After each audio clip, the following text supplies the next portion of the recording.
Murilo Vieira Lima. O professor Valdo era muito parapsíquico, e tal parapercepção desenvolvida dele muitas vezes passava despercebido. Na sua opinião, ele escondia o real nível consciencial dele de forma proposital? Ah, não tenha dúvida, né, Murilo?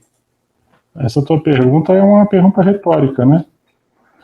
Ele, na verdade, ele tinha até um... Ele usava essa expressão, né? Ele dizia, a pessoa joga com uma carta de menos, né? Então ele jogava muito com carta de menos, né? E sabe o que eu acho interessante? Às vezes você tinha tanto isso, de ele sonegar, de ele segurar, porque a pessoa não estava preparada, não podia abrir o jogo, às vezes, de uma vida passada da pessoa, então tinha isso. E tinha também uma outra coisa bem interessante, que eu acho que era os fenômenos acontecerem, e às vezes ele não se dá conta de que aquilo estava acontecendo. O parapsiquismo, ele se incorpora de uma maneira tão natural que ele se torna uma segunda natureza da pessoa, a pessoa nem percebe. Eu vou dar um exemplo. Uma vez eu cheguei lá no Tertuliário para fazer uma pergunta para ele. E era uma pergunta bem específica, de um contexto dentro da IEC, que era mais ou menos o seguinte, era tomar uma decisão ou outra, né?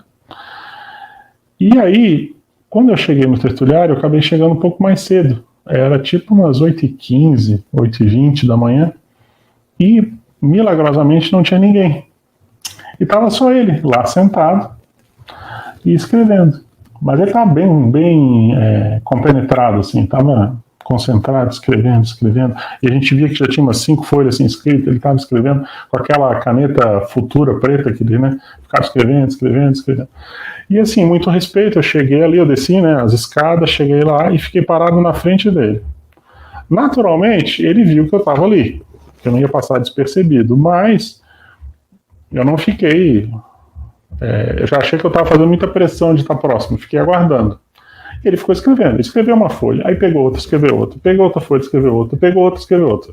E ficou nisso aí uns quase 10 minutos.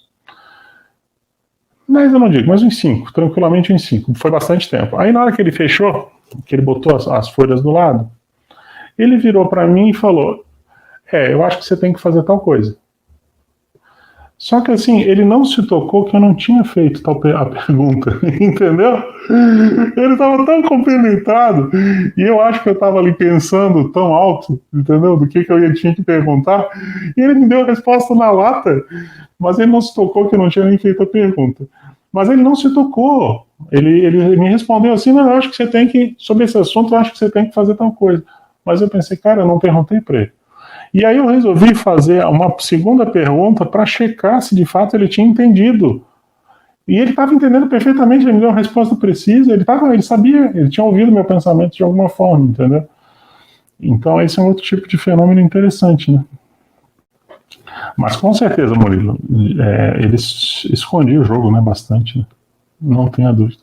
Mas eu acho que todo infiltrado cosmoético, ele tem que fazer um pouco isso, né? Porque essa dimensão é muito carente, né? Você veja, ele foi admitir a realidade inicialmente de evoluciólogo, mas em 2013, né? Que foi o ano em que os serenões, de certa forma, vieram e corrigiram ele, né? Não é corrigiram, avisaram para ele, escuta, com todo o trabalho que você fez, você já está pertencendo ao nosso grupo. Veio 5 serenões na casa dele, né? E aí, então, ele mudou de patamar. E aí ele brincava, dizendo que ele tinha se tornado um sereninho. Na minha avaliação, o que aconteceu isso? Ele era evoluciólogo, ele admitia porque ninguém vem para essa vida aqui. Eu acho que no caso dele ele já veio com um nível mais avançado mesmo, mas pode ser que ele tenha conseguido evoluciologia aqui, mas eu acho que não, acho que ele já veio evoluciólogo.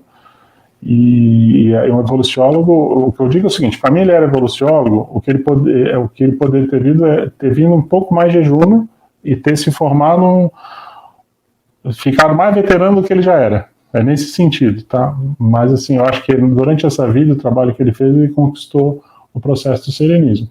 Ele já pertenceu aí, então, ao Colégio Invisível dos Serenões. Mudou de patamar. Isso é o que eu acho. Posso estar sendo ingênuo, ou posso estar mas eu estou me baseando no que ele falou, entendeu?